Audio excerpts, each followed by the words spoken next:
Okay, so you've heard about Profit First, but have you been putting off actually doing it? Well, today's episode might be the final push you need to actually get started.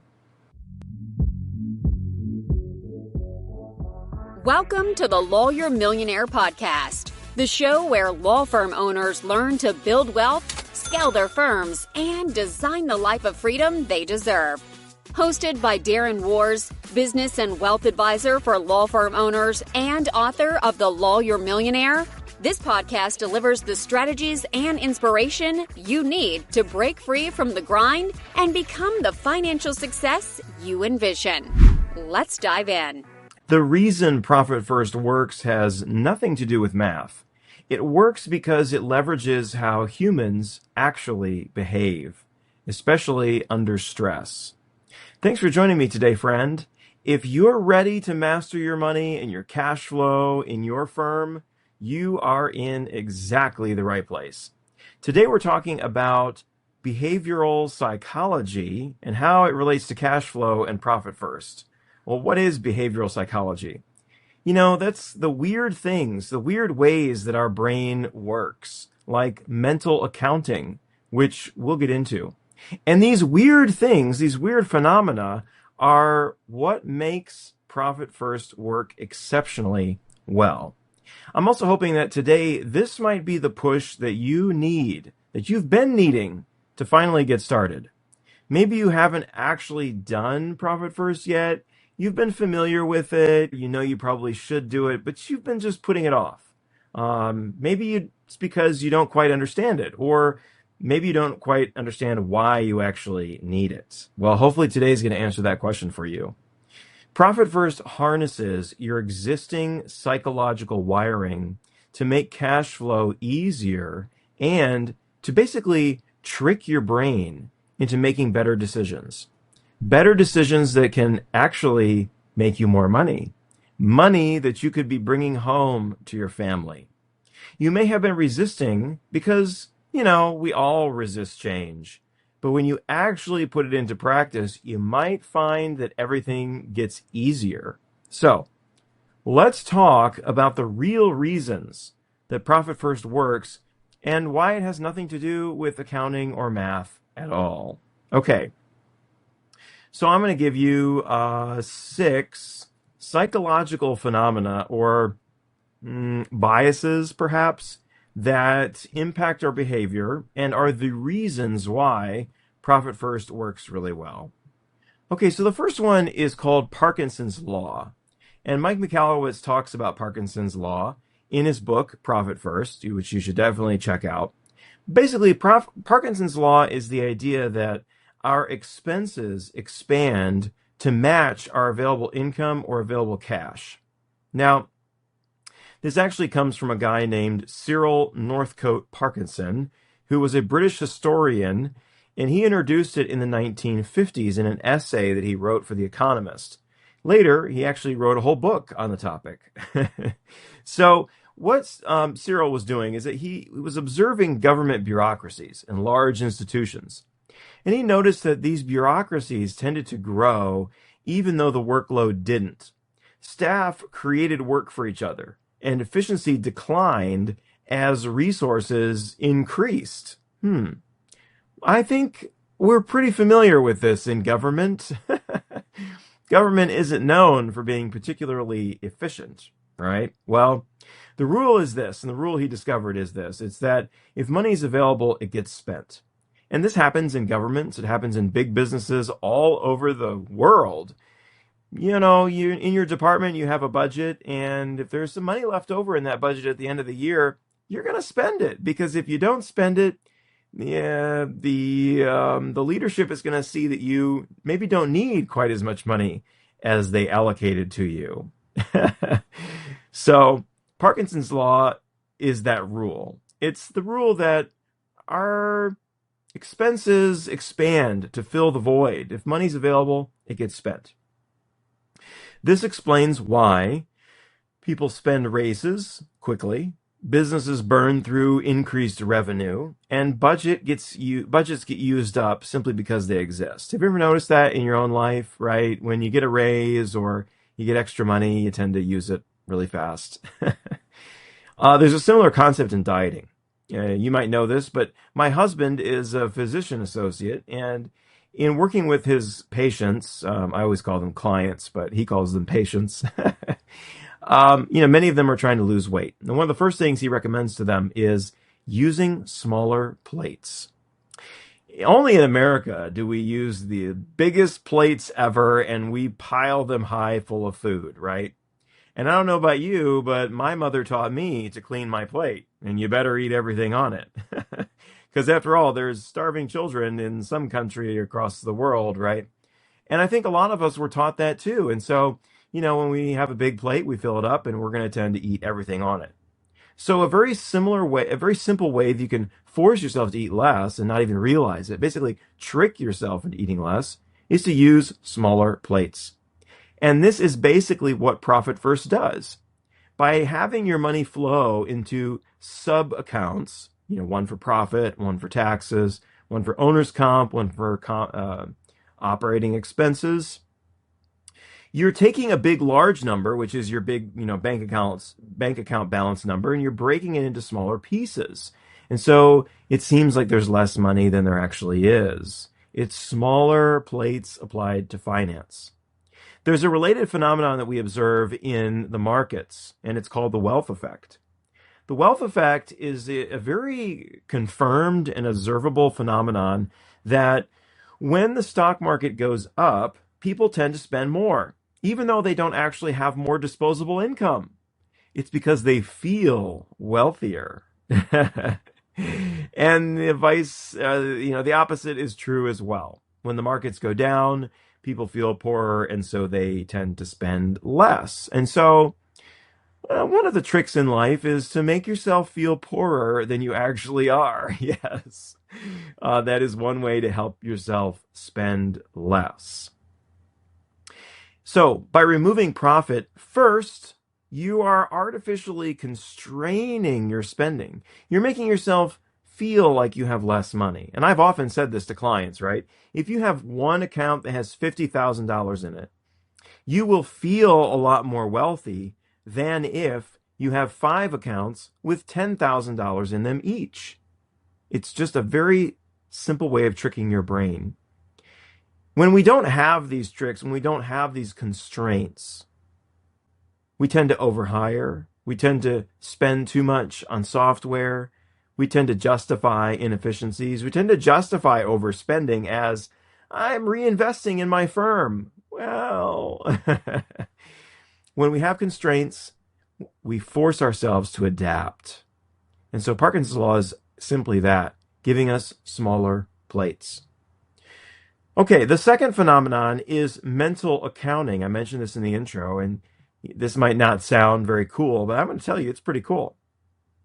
Mental accounting is the tendency for people to treat money differently based on labels or where they got it from. We tend to categorize, label, and treat money differently depending on where it comes from, what it's labeled for, or how it is mentally assigned. And this comes from a behavioral economist named Richard Thaler. You may have heard of him. He's a Nobel Prize winner, won the Nobel Prize in 2017. He wrote a book called Nudge. Maybe you're familiar with that one. Basically, his work, he showed that people create mental buckets for money and apply different rules to each bucket. And, in doing this, he was basically trying to prove that people don't behave rationally when it comes to their money. We actually behave irrationally. And mental accounting is one way that we behave quite irrationally, because $1 over here is the same as $1 over there. But depending on where we got it from, we're going to treat it very differently. Here's an example. Found money versus earned money. We tend to treat found money a lot differently than we treat earned money. If you find some money on the street, or you win some money in a lottery winning or whatever, right? Or you get a random check in the mail that you weren't expecting, we're more likely to gamble, spend freely, or splurge with found money than we are with earned money. And so Profit First basically leverages or harnesses this tendency that we have for our greater good. We're less likely to touch the money that's in the tax account because it's labeled tax. It's not supposed to be used for operating expenses. We're a lot less likely to invade the profit account to pay for operating expenses because it's there and it's labeled profit. So that is mental accounting. The third phenomena is loss aversion. Loss aversion is the idea that we hate losing more than we love winning. Okay, so you might have to wrap your brain around this one a little bit, but behavioral economists have shown this in study after study, and actually we talked about this in the last book that we read, A Random Walk Down Wall Street. In the world of investing, it's an observable and confirmed phenomenon that losses hurt about twice as much as gains feel good. Okay, now I know that's a mouthful, so let me explain. The intensity of feeling is greater for a loss of the same magnitude than a gain of the same magnitude. So if you were to lose $100, the intensity of that feeling is far greater than if you were to gain $100. We'd much prefer to not lose than to gain. Not losing feels a lot better. And loss aversion shows up in Profit First. Because once your profits, taxes, etc. are set aside, spending it feels like a loss. And so your profits become emotionally protected. You don't want to spend from the profit account because I'm losing that profit, right? Much easier to spend from the operating expenses account. The fourth behavioral, psychological phenomenon that we see is decision fatigue reduction. This one is fascinating. You know, decision fatigue is a real thing, and you may be familiar with it. We can only make so many decisions in a day. This has been proven. And then the quality of our decisions starts to go down. This was discovered by a guy named Roy Baumeister. He was doing research on self-control. He did a study in which he found that parole judges were significantly more likely to grant parole early in the day. So, if you ever faced with parole, you want your hearing to be early in the day. As the day went on, the approval rates steadily dropped. Only after food breaks did the approval rates actually go up. Why is this? Because as time wore on, mental energy was depleted. As these judges had to hear more and more cases and make more and more decisions, their mental energy was actually depleted. Baumeister also found that decision-making draws from the same limited pool of mental energy as self-control. Get that. So, too many decisions, less self-control. Same thing with money, right? Too many financial decisions, less financial self-control. Profit First reduces the need to make decisions by pre-allocating money and simplifying financial decisions, and therefore, hopefully, improving financial self-control in a roundabout way. Fascinating stuff. Okay. Number five.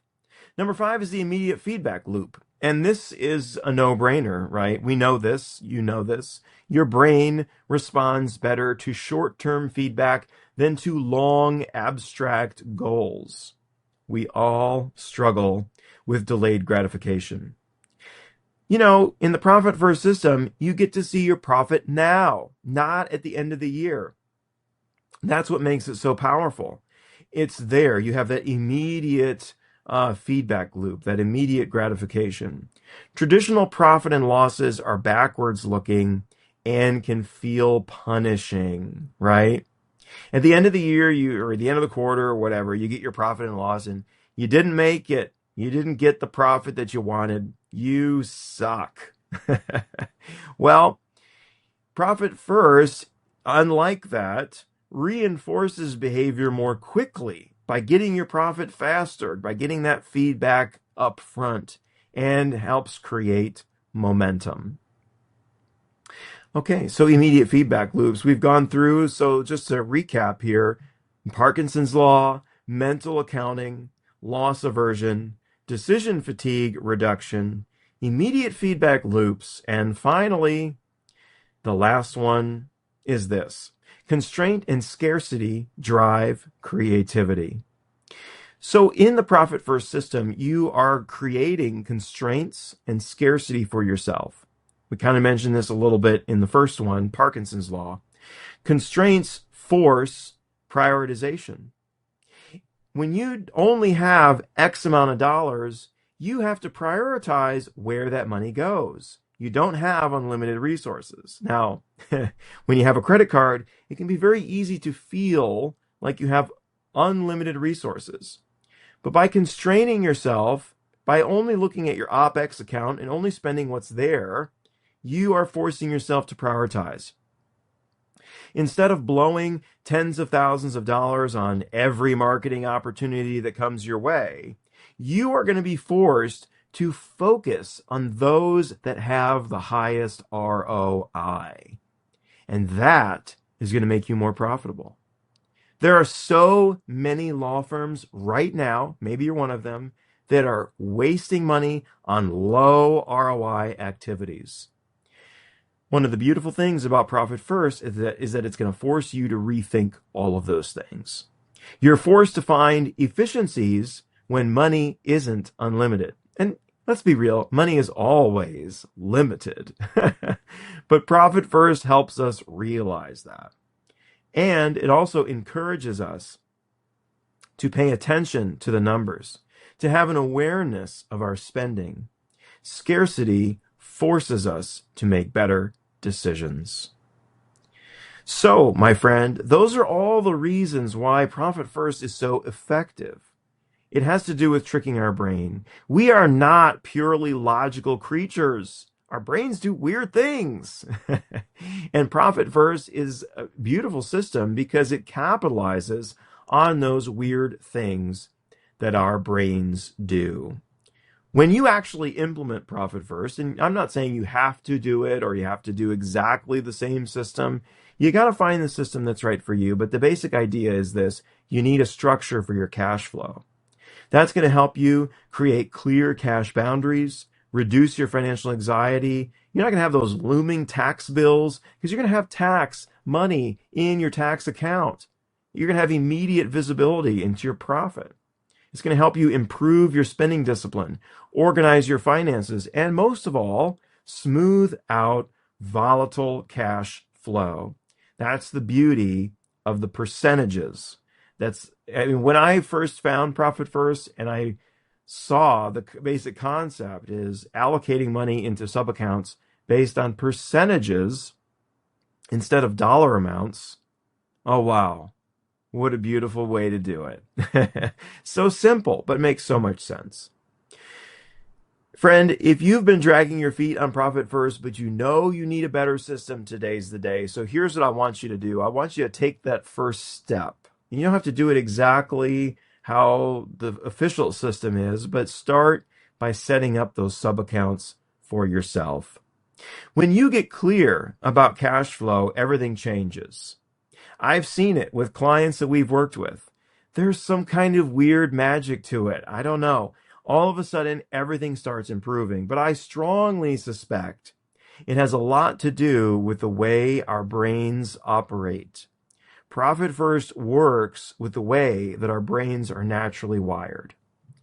And profitability and cash flow is a big part of the work that we do here at The Lawyer Millionaire in helping law firm owners grow stronger businesses so that they can grow their personal wealth and achieve their lifelong dreams and goals. Because that's what it's all about, isn't it? So, my friend, let me ask you, when are you going to start prioritizing profit? When are you going to start taking home the money that you deserve, the money that you need to take home to take care of your family, to send your kids to college, to take your spouse on that dream vacation, to finally do that home renovation, or to finally get your retirement accounts growing?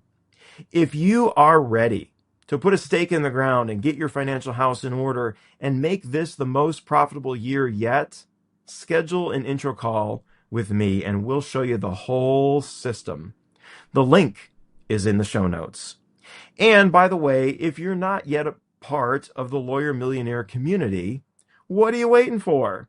Join us to get access to a distinguished network of law firm owners, monthly masterclasses, free resources, and more. It's completely free, and the link is in the show notes. Well, that's it for today, friend.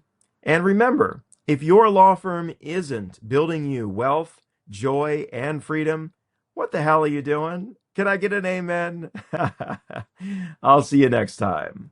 Are you a law firm owner looking to build real wealth and break free from the daily grind? On the Lawyer Millionaire podcast, we share practical strategies to grow your practice, maximize profits, and create the financial freedom you deserve. Join host Darren Wars as he interviews top experts and successful law firm leaders who share their secrets. Don't just practice law, build a legacy. Listen now to The Lawyer Millionaire wherever you get your podcast. The Lawyer Millionaire podcast is for informational and educational purposes only. It is not intended as legal, tax, or investment advice. Listeners should consult with a qualified professional before making any financial or business decisions. The views expressed by guests are their own and do not necessarily reflect those of Darren Wars or Lawyer Millionaire Wealth Advisors.